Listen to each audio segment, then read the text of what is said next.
Hey, Carl. Thanks for the question. I asked my bank for a loan, but they refused, saying my credit score was too low. How should I proceed in suing them for discrimination?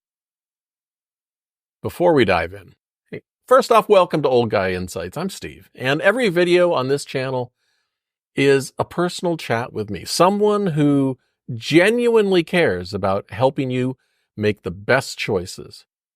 I'm here to give you honest answers, no judgment, and practical advice you can actually use. If you're looking for real insights to enrich your life, boost your happiness, and build lasting success, hey, you're in the right place. And don't forget to check the description for more notes and facts if you want to dig into the details. All right, so let's get into your question. Carl, I get it. Getting turned down like that can sting, especially when you're working hard to stay on top of your finances. But here's the thing. Being turned down because of a low credit score is not necessarily discrimination. In fact, lenders use credit scores specifically to assess how likely someone is to repay a loan. And they're legally allowed to set their own minimum score requirements for different types of loans, like cars or mortgages. So if your score fell below their threshold, it's usually a standard policy decision and not discrimination. Discrimination in lending is prohibited under the Equal Credit Opportunity Act, which protects people from being denied loans based on things like race, color, religion, national origin, sex, marital status, or age. But a low credit score loan isn't considered discriminatory unless there's strong evidence that one of these factors played a role in lowering your credit score. Rather than focusing on a lawsuit, which may get you not very far, let's focus on a strategy to build that credit score. Stick around today because I'm going to explain to you, Carl, how credit scores work, why some common advice could actually hurt your score, and most importantly, what you can do to build your credit so you're in a stronger position the next time you apply. And there are a few tips here that might surprise you. I really think so. So let's dive in. Here's the truth about credit scores and lending decisions. First up, something not everyone realizes. Credit scores are not about judging you as a person. They're just a tool lenders use to gauge risk, whether you're likely to pay back a loan on time or if you're going to default. It's really a game. If you don't feed the system the right data, it won't reward you with a good score, even if you're great with money. That means you could be amazing at budgeting and staying debt-free, but unless you're feeding the machine with the credit building activities it likes, like using credit cards responsibly, you won't get that high score. And I've seen this a lot in my many decades of helping people with money, credit, and debt problems. One time I was teaching a class of bank lending officers, and one of them asked me, "Hey, Steve, what's the minimum score we should require for loans?" I had to say, look, that's a question for your risk managers, not me. They weren't thrilled, but it's true. Each bank sets its own minimum risk number. So if your score didn't meet it, it's usually a policy decision, not discrimination. I see people listening to personal finance gurus who tell them to cut up their credit cards and avoid them entirely. This sounds good, but it actually hurts your credit score. An unsecured credit card used responsibly can help you build a credit score fast and make it shine when you need it most. Here's why. Credit scores are calculated based on how well you handle credit. But here's the twist. You don't have to be in debt to build a strong credit score.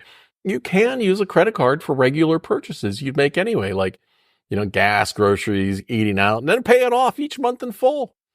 When you do that, your credit score can grow faster than you would think. And the payoff? Well, people with the best credit scores get the lowest interest rates because they're showing lenders they're a safe bet. But here's where it gets interesting. Those same finance gurus will tell you to use debit cards instead of credit cards, which is just insane.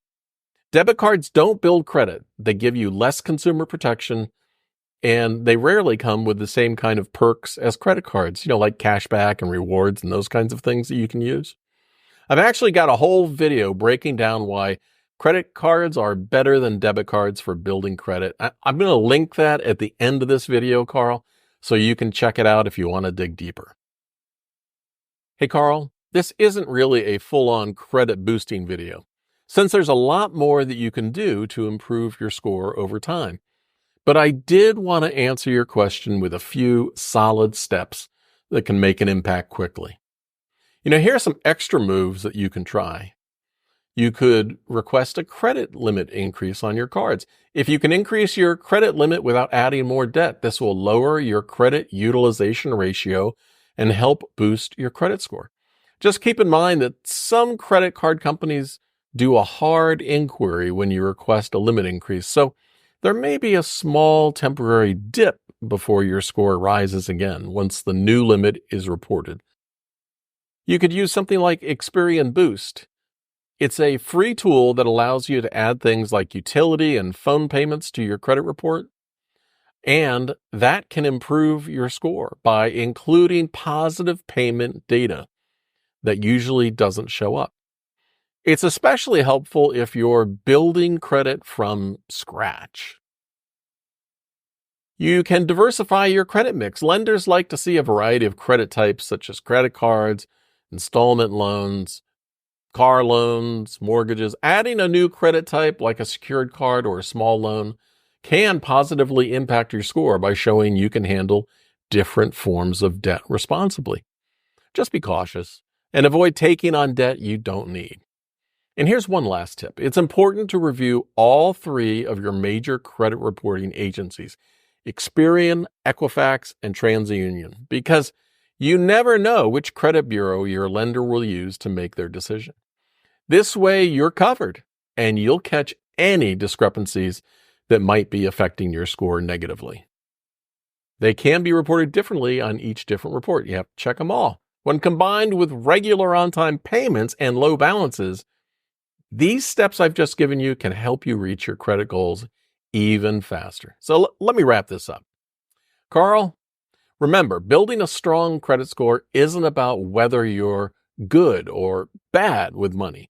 It's about playing the credit score game.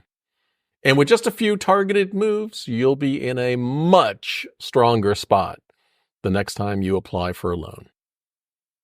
Hey, if this video was helpful, hit that like button and let me know in the comments if you've faced similar issues. I'd love to hear your thoughts. Don't forget to boop that notification bell. And if you're curious about why credit beats debit when it comes to building your score, check out this video. You will be surprised. Until next time, stay awesome, keep learning. See ya.